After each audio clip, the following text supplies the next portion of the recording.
Empire magazine is featuring 25 different covers with heroes and villains from X-Men Days of Future Past coming out soon. That's a lot of characters for us to fanboy and fangirl over, and luckily we have a couple big mutant fans right here to talk about it. So let's take a look at those pictures and give some commentary. So first we have Professor X in a new, cool, battle-ready wheelchair. So we're going to see two different types of covers, future and past. Yes. Okay. Days of Future Past, this is a future. Okay. Right. Liking it. Which is strange because he's supposed to be dead in the future. Right. But moving on.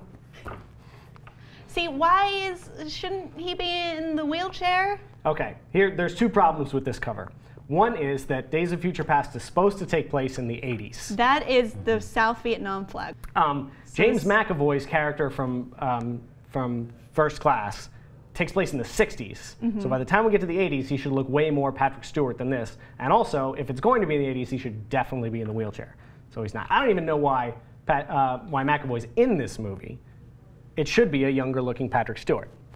The timeline is all. They are messing. screwed. They are definitely messing with the timeline, which is classic Marvel call to action. Well, if those That's flags are they what do. I think they are, this should actually be the 70s. Okay, But let's move It on. looks 70s to me. compromise. Okay, we got to this one early. This is the Future Sentinel. I think there's lots of interesting things about this because it looks very much techno-organic. Now, if you're familiar with techno-organics in the Marvel Universe, then you're leading into a Phalanx Covenant story, which will make a little bit more sense in a couple more covers. But as of right now, this is a cool techno-organic looking Sentinel. I like it better than the purple. Which is interesting though, because traditionally when you think Sentinels, it's all robot, Yes. sort of metal skin robot. But this is very, very organic, almost like lava, Yeah. lava rock. Next. Okay, great. Ooh, excellent choice for the next one. This is what I was talking about with the Phalanx Covenant because this is Blink, who we haven't seen in any of the movies so far. She's a very, I would say, small character in the Marvel Universe. Her three big storylines are Exiles, which they're not going to do, the Phalanx Covenant, which they could do, but more than likely the Age of Apocalypse. She is a big character in the Age of Apocalypse, so is that their next movie? Andrew informed me today that they've released the name of the next film, which is X-Men: Apocalypse, right? Okay, so that makes sense. She's played by Fan Bingbing. And her Which counterpart, no one is laughing at. Her counterpart is Boo Boo Stewart. Okay, I just think it's funny that it's Bing Bing and Boo Boo. You can see him Boo through Boo's elbow on the there. other side. That's Warpath over there. Yeah. We'll see him in a second. The other version of the Sentinel. See, this is what is more like what we think of. What you think of. The Yes. traditional Sentinel, little purple, and they put a sort of 2014 spin on it. I actually see some. I don't remember what Jaeger I'm looking for, but that like vented chess piece from Pacific Rim. Like, do you see the influences? The big round thing is a little Gypsy Danger. Yeah. Little turbine right in the middle. Yes, I can definitely see some. You know what's Pacific funny? They Rim. were both built in the same part of Legendary. Interesting. Yeah. Interesting to note. When I look at this, it doesn't look big enough. Like Yeah. They're not Right. as That big as man they've to been scale. represented. Right. But this is supposedly the prototype from the 60s, 70s, or 80s, whatever they decide on, and then assumedly they just get bigger and badder until they're And that scarier and more future horrifying. techno-organic looking thing. Okay. You're not Ray Park. So this was included because it looks terrible and we needed to laugh at something. So that's Toad. Wow. Yeah. Is Toad on vacation? Is that what he's doing? Yeah, This is different from what I remember of Toad. Okay, that's And enough I of don't that. like it. Yeah. Let's go. All right, Oh. Peter Dinklage. So they had to make shorter by putting in only half the screen and putting the Washington Monument next to him. Good move, guys. I like the composition of this. I agree. I like it. And I like the direction they took for Boulevard Trask. I think it's cool. And I think he should be in more movies, Peter Dinklage. Yes. Anyway. Okay, so this is Bishop. Now, he is pretty instrumental to the Days of Future Past storyline. This is where we first meet him in Uncanny X-Men 141, I believe. He comes, I always want to call him Azrael. Yeah, he's every supposed to. time. He's supposed to go back in time and write things. In some instances, that's Kitty Pryde's job. In what we've seen for this movie, it's Wolverine's job. So I don't know what his role will be, whether he'll be traveling through time or he'll just be in the future. Pretty badass looking. So there is Kitty Pryde, who has had her position usurped by Wolverine. I don't know what her role will be. Clearly, it looks like she's in the future, and there's very few X-Men left in the future. I think it's just Wolverine, Storm, Kitty Pryde, and Magneto. Yeah, that classic comic book cover with all of the faces. The X's over the faces. Oh, that was great. That would John be a good Burns. magazine cover. Another groan. Okay, So- This is Evan Peters as Quicksilver. And this is poor Photoshop as a cover. So, what's with the utility belt? First of all, other than the glasses and the hair not moving when he's moving the quickly. utility belt, what is that all about?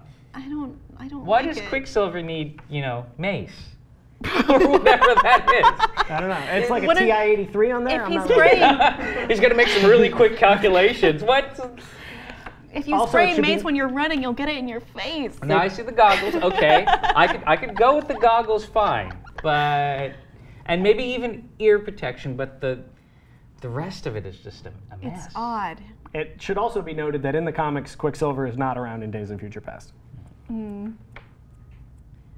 So there's the other side behind Blink. You can see her. Okay. Yes. Yes. So clearly they have some sort of duality, parallel storytelling going on Perhaps. with Warpath and Blink, although Warpath wasn't in Days of Future Past again, so I don't know what his role will be. Mysterious. Any more?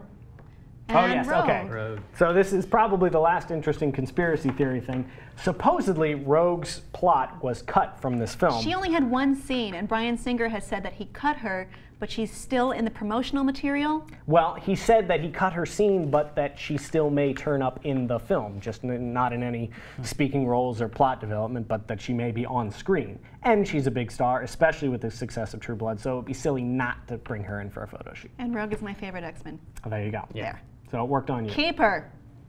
Oh, and that's it. Yeah. So what do we think of this? What is your overall view? Well, like your concern was said in the beginning, it's a lot of mutants for one movie.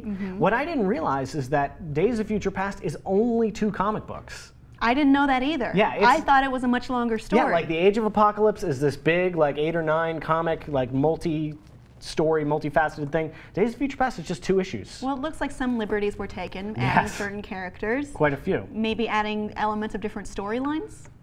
I mean, obviously, I wouldn't be surprised. They need more material to make what is sure to be longer than 90-minute film. Yeah. So what would you like to see, Grant, in cogent material drawing from different X-Men stories? I remember picking up those issues, and if I'm correct, it's Chris Claremont and John Byrne, right? Yes, And that yes. the Golden Age. And what I remember out of that was old Wolverine, like the grayed Wolverine, the battle-hardened, and adult Kitty Pryde. And Mohawk Storm. And Mohawk Storm. Storm. Yes. Mohawk Storm. She's like that now in the comics. Oh, God. Yeah. She's Resurgence, gorgeous. yeah, yeah. Anyway, Yeah. go ahead. So I think that those are things that I would definitely like to see, and that classic cover where they are on the run, they're being hunted, the rest of the X-Men are all dead, and they're the only ones holding out, and then they get this contact from the past. So Oh, from the future. from the From the future past. From the future to the past. We're ignoring the present altogether. They need to decide what time period they want their past to be. Is it going to be the 60s? Is it going to be the 80s? The weird thing is that in the comics, the future was 2013.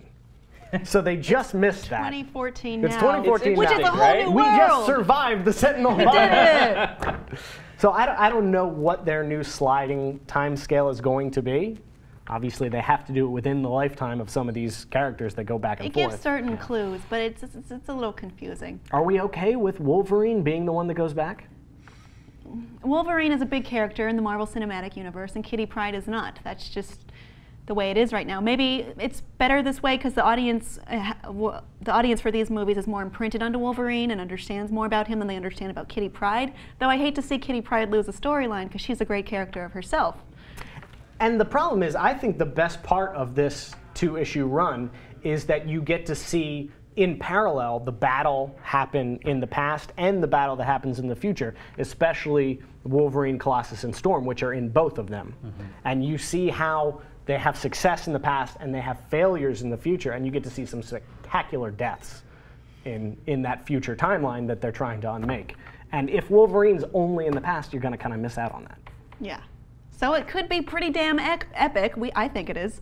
But what parts of this are we going to see? Or is this just going to be X-Men, days of a million cameos? Let us know what you think of what will happen and what you would like to happen in this movie and beyond. And please be sure to subscribe and like and do all that stuff.